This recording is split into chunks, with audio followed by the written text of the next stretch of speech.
Sarah Fuller named SEC Player of the Week for perfectly executing a 30-yard squib kick.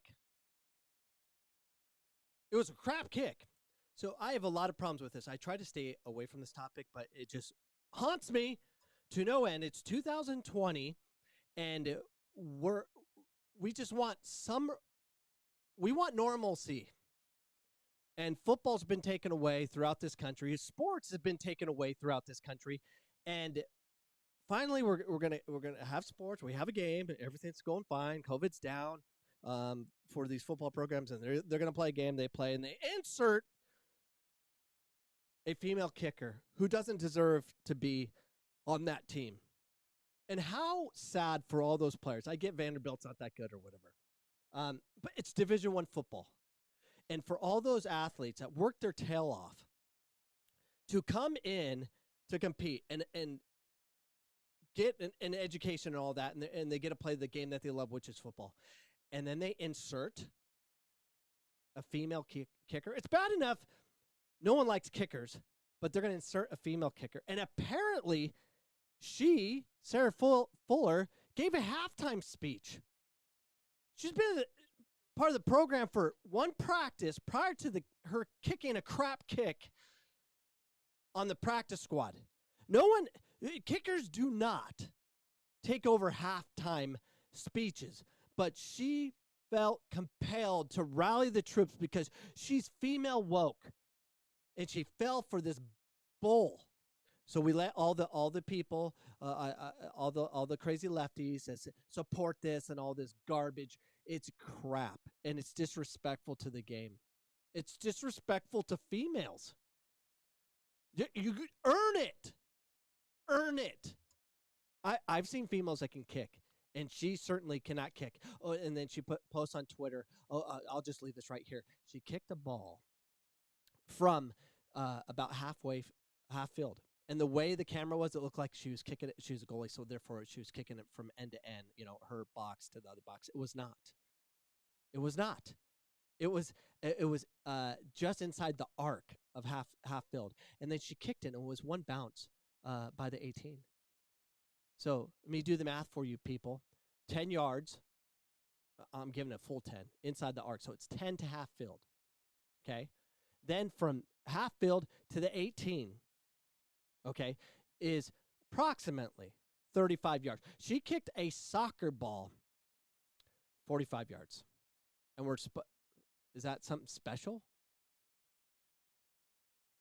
My goalkeeper at my college kicks a ball from the 6-yard line inside that little box and can kick it to the 18 of the opposite side.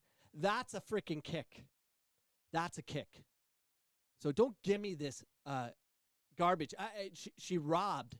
She robbed because she knew what she was getting herself into. She knew it. What did she know? She knew she was going to become famous. She's famous. Congrats.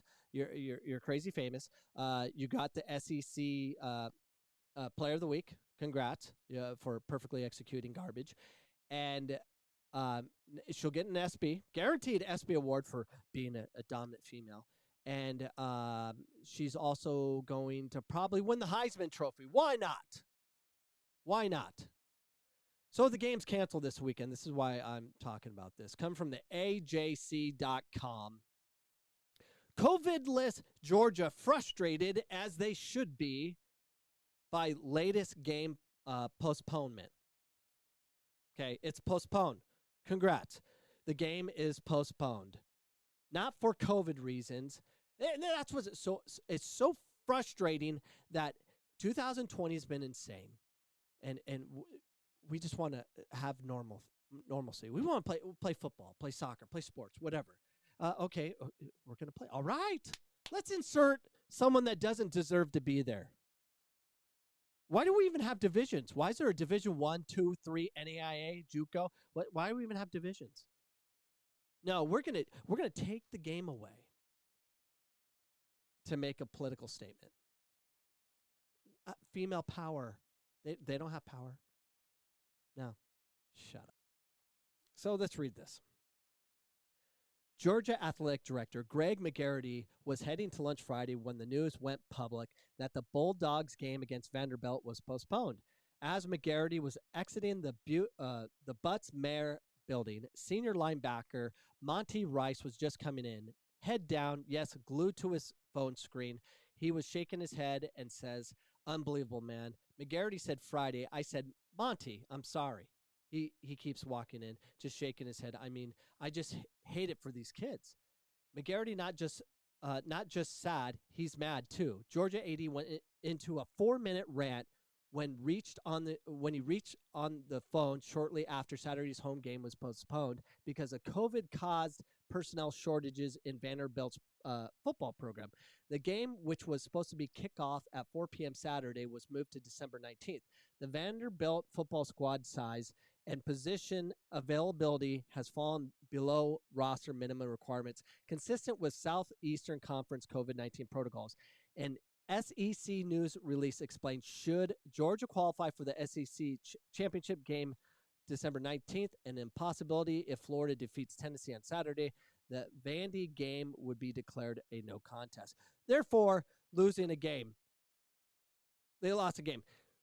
For all you woke people that are freaking out right now, oh, you just hate women and all that or whatever you're thinking and trying to come up with some intelligent thought process to combat all as normal people with normal brains about what is right and what is wrong, where you're just trying to manufacture what feels right. We feel this way. You know what? I don't care for your feelings anymore. I'm done caring about feelings. Okay? I'm done with it. It's okay to feel, but it's not okay to rob while you're feeling. It's ridiculous. These football players, I played one season of football my senior year at Shadow Mountain High School. It was unbelievable time. I wasn't passionate about the game, but I was a kicker. I was also the tailback. I also did kickoff return. I had 2 kickoff returns for 95 yards. I was extremely fast. And I was a soccer player. Anyways, I held the record for the longest kickoff return and the most in a season. And then Sean McDonald came and destroyed it. But that's another story. I got a chance to be in the locker room and just see those guys and how serious they took the game of football. That, you know, I knew there's some players that would the night before would just go sit in the stadium and just kind of, you know, gather all his emotions and kind of mentally prepare for the game. And it was like going to war. It was nerve-wracking. It was scary. It had all these emotions that I've never felt before because, you know, putting on the pads and stuff for someone doesn't know how to hit and all that. It was stressful, but you went to battle with your teammates and you developed this a different relationship.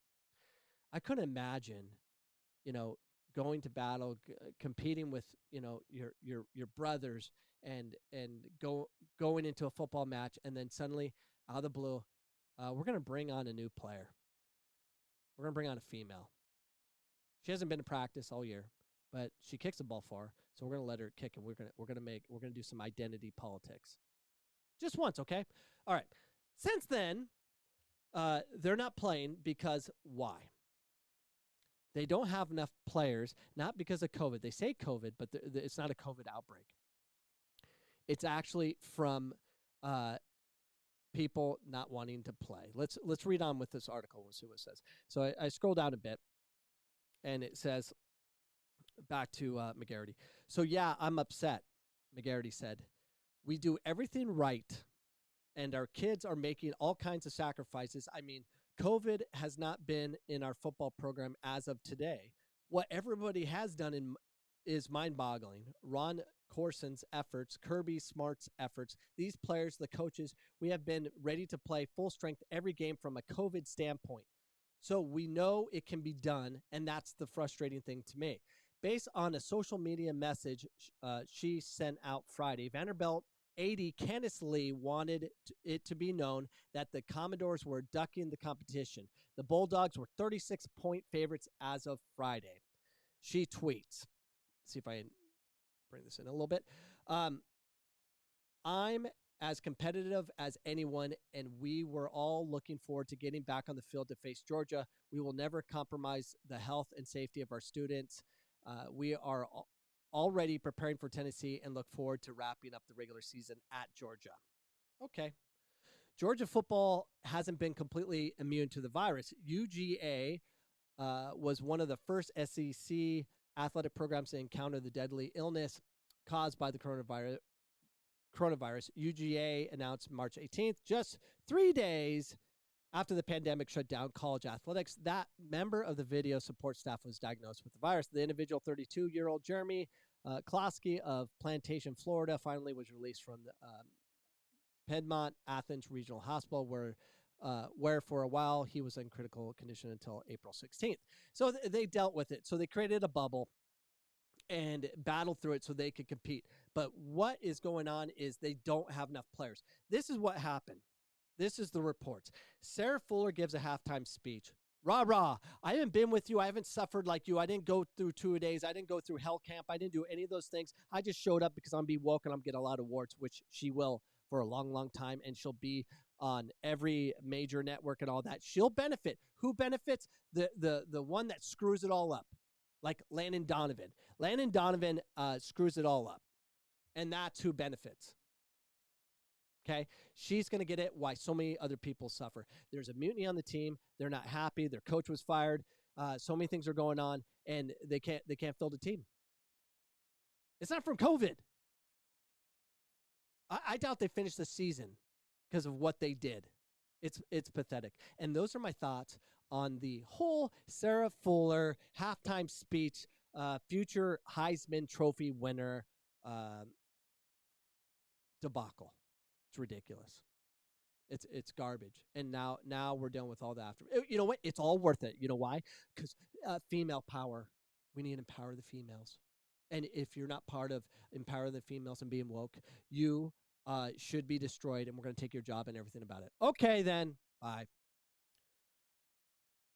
I am not against empowering females or anything like that. Not at all. I'm about giving opportunities to those who deserve it. And Sarah Fuller didn't deserve it. She wasn't the best. There's no way. They could have found someone else to kick. She's not good enough. But they wanted to appease to the wokies, so everyone get a trophy.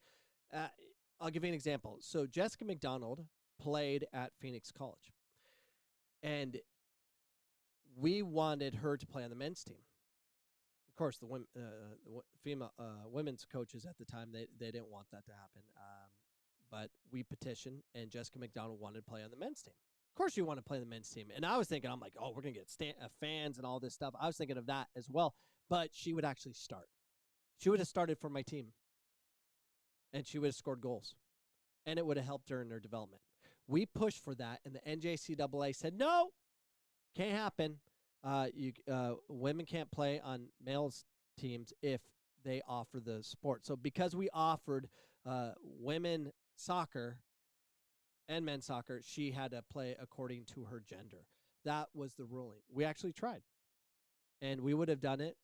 I was going to do it for definitely promoting the game, but I would have never done it if she couldn't do it. She would have started. She would have scored goals. And she's a special athlete. She's female. I have nothing wrong. I just don't give it to people that don't deserve it. Don't do it. And rob so many people in that locker room to the point where the team is can't function. So, anyways, I just want to make sure I got that out there as I move on in this crazy world we live in. Woke up. Let's. Oh, wait. How do you do that? Woke up. This used to be, wait, how do you make a W? Woke power. That's, there.